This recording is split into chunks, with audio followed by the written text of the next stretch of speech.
आप लोग चाहे एरोवर्स के कोई शो देख रहे हैं या नहीं देख रहे, लेकिन आपको इतना जरूर पता होगा कि टीवी हिस्ट्री का एक बहुत बड़ा क्रॉसओवर होने जा रहा है जिसका नाम है क्राइसिस ऑन इन्फिनिट अर्थ्स। और मुझे इतना भी पता है कि बहुत से लोगों ने CW के जो शोज हैं एरोवर्स के वो नहीं देखे हुए, लेकिन वो भी चाहते हैं कि इस इवेंट को देखें। तो वो कैसे देखें, उनको क्या क्या पहले पता होना चाहिए, वो मैं आज इस वीडियो में बताने की कोशिश करूंगा। और ये भी बताने की कोशिश करूंगा कि कॉमिक्स में ये जो इन्फिनिट अर्थ वाला जो सीन है ये क्या है, और मॉनिटर वगैरह कौन है और एंटी मॉनिटर कौन है, और इन लोगों की हमें ज़रूरत क्यों पड़ी थी कॉमिक में, और यहाँ पर ये क्या कर रहे हैं। लेकिन मेरी पूरी कोशिश होगी कि मैं ज़्यादा डीप ना जाऊँ। That's what she said. No.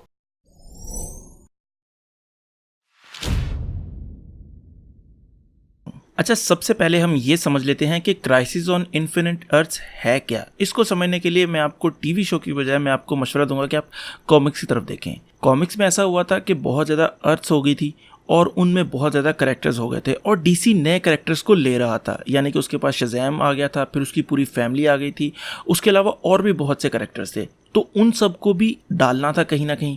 तो उन्होंने क्या किया, एक 12 इश्यूज़ की एक सीरीज़ निकाली जिसमें उन्होंने कहा कि एक अर्थ नहीं है बल्कि बहुत सारी अर्थ्स हैं। यानी उन्होंने कहा कि आप लोगों ने अभी तक सुपरमैन, बैटमैन, वंडर वुमन वगैरह की जितनी डिफरेंट स्टोरीज पढ़ी हैं वो बेसिकली ऐसा नहीं है कि वो एक ही हैं, वो डिफरेंट अर्थ्स के डिफरेंट कैरेक्टर्स हैं। और उन सारी अर्थ्स को एक बंदा जो है वो डिस्ट्रॉय करने के लिए आ रहा है जिसका नाम है anti monitor. Anti monitor basically एक कैरेक्टर है जो कि पूरी यूनिवर्स में जो डार्क एनर्जी है ना, जो नेगेटिव एनर्जी है, वो उससे मिलकर बना है। और उसका एक काउंटर पार्ट है जो कि आप कह लें उसका भाई है, वो है मॉनिटर। वो बना है पॉजिटिव एनर्जी के साथ। तो उसको जब ये पता चलता है कि एंटी मॉनिटर आ रहा है सबको डिस्ट्रॉय करने के लिए, यानी कि डिफरेंट अर्थ्स को डिस्ट्रॉय करने के लिए, तो वो सब हीरोज को इकट्ठा करता है एक अर्थ पर, ताकि वो सारे हीरोज मिलकर उसका मुकाबला कर सकें और उस एंटी मॉनिटर को सारी पैरेलल अर्थ्स को डिस्ट्रॉय करने से रोक सकें। तो DC का इसको शुरू करने का मकसद ये था कि जो पैरेलल यूनिवर्स वाला जो झमेला था ना उसको खत्म किया जाए। तो हुआ ये कि बहुत सारे कैरेक्टर्स इकट्ठे हुए, वो सारे एंटी मॉनिटर से फाइट की,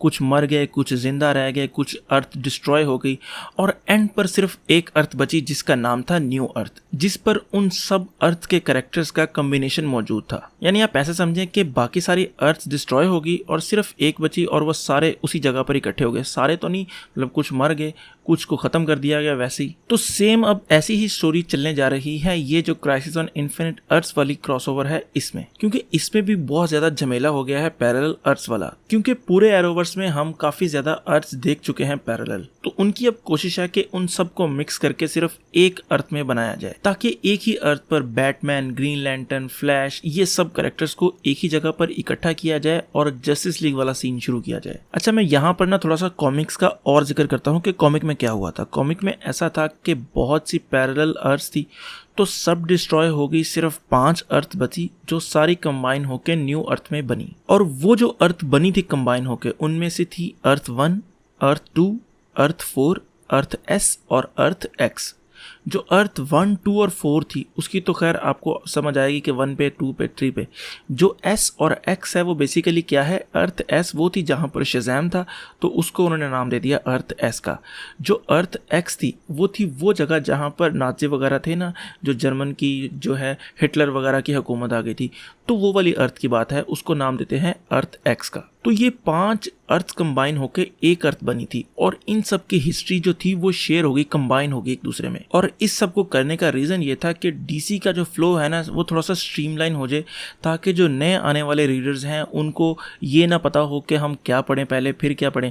तो उन्होंने उनके लिए आसानी कर दी कि ये अब सिर्फ न्यू अर्थ है, इसके न्यू ओरिजिन्स हैं, आप यहाँ से पढ़ना शुरू करें, आपको सारा कुछ समझ आएगा। और सेम ही ऐसा कुछ इन्होंने न्यू 52 में किया था। रीबर्थ वैसा नहीं है, लेकिन रीबर्थ भी एक इसी तरह की कोई चीज़ है, लेकिन रीबर्थ एग्जैक्टली वैसा नहीं है जिस तरह पूरी की पूरी कंटिन्यूटी जो चेंज कर दी है वैसा नहीं है। ऐसा करने का रीज़न क्या है, मैं जैसे पहले बता चुका हूँ कि नए आने वाले रीडर्स को पता चले कि हमने कहाँ से शुरू करना है।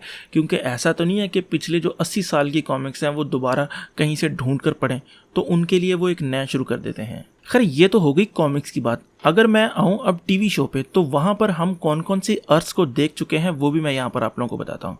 वहाँ पर हमने देखी है अर्थ 1, 2, 3, अर्थ X, अर्थ 19, अर्थ 38 और अर्थ 90। ये वो मेन अर्थ हैं जो हम देख चुके हैं। अभी तक ब्लैक लाइटनिंग का नहीं पता कि वो कौन सी अर्थ का हिस्सा है, लेकिन सुनने में यही आ रहा है कि वो बंदा भी यहाँ पर होगा इस क्राइसिस ऑन इन्फिनिट अर्थ्स वाले क्रॉसओवर में। अच्छा, मैं यहाँ पर आप लोगों को ये भी बता देता हूँ कि इन अर्थ्स में कौन कौन से कैरेक्टर्स पाए जाते हैं। जो अर्थ 1 है ना, वो ऐसा समझे कि वो हमारी मेन अर्थ है जिसको एरोवर्स ने ज़्यादा एक्सप्लोर किया है, जिसमें हमारा ग्रीन एरो मौजूद है, फ्लैश मौजूद है, बैटवुमन मौजूद है और उसके अलावा डीसी के जो लेजेंड्स ऑफ टुमारो हैं वो मौजूद हैं। दूसरे नंबर पर जो अर्थ है जो ज़्यादा एक्सप्लोर हुई है वो है अर्थ 38, जहाँ पर रहती है हमारी सुपरगर्ल, सुपरमैन वगैरह, और मार्शियन मैन हंटर भी वहीं पर मौजूद है। इसके बाद एक और अर्थ है जो एक्सप्लोर हुई है लेकिन इतनी ज़्यादा भी नहीं हुई, उसका नाम है अर्थ एक्स, जहाँ पर नाजी वगैरह थे ना, एक क्रॉसओवर हुआ था अर्थ एक्स का, तो ये वही अर्थ है। अच्छा, इसके बाद जो सबसे कम एक्सप्लोर हुई है ना अर्थ, वो है अर्थ 2, 3 और 90। अर्थ 2 वो है जहाँ से हमारा हैरिसन वेल्स आया था, जहाँ पर जेसी क्विक है, और वहाँ पर हमने सोलोवार वगैरह को भी देखा था। अब जो अर्थ 3 है वो अर्थ है जहाँ से जे गैरिक आया था और जूम आया था, और वहाँ पर जे गैरिक एक नए स्पीडस्टार को ट्रेन भी कर रहा है और वो फीमेल स्पीडस्टार है। अभी उसका पता नहीं है कि वो कौन है। और अर्थ 90 जो है उसको हमने एल्सवर्ल्ड के क्रॉसओवर में देखा था, जहाँ पर जस्टिस सोसाइटी ऑफ अमेरिका मौजूद है, जहाँ पर जो फ्लैश है वो भी बैरी एलन ही है। और वो बैरी एलन जब अर्थ 1 पर आया था तो वो जॉन डिगल यानी कि जो ओलिवर क्वीन के साथ उसका जो गार्ड है उसको देखकर कहता है कि यार तुम्हारी रिंग कहाँ पर है, यानी कि जो जॉन स्टुअर्ट है ना ग्रीन लैंटर्न, उसके पास रिंग है। तो शायद उसकी यूनिवर्स में जो जस्टिस सोसाइटी ऑफ अमेरिका है उसमें जॉन स्टुअर्ट था और यहाँ पर ये जॉन डिगल है। तो क्या पता इस क्रॉसओवर के बाद वो ग्रीन लैंटर्न को भी इंट्रोड्यूस करवा दें, यानी यही जॉन डिगल जॉन स्टुअर्ट में कन्वर्ट हो जाए और इसके पास रिंग हो और ये ग्रीन लैंटर्न बन जाए। तो अगर मैं ब्लैक लाइटनिंग वाली अर्थ को निकाल दूं तो टोटल 7 अर्थ हम देख चुके हैं।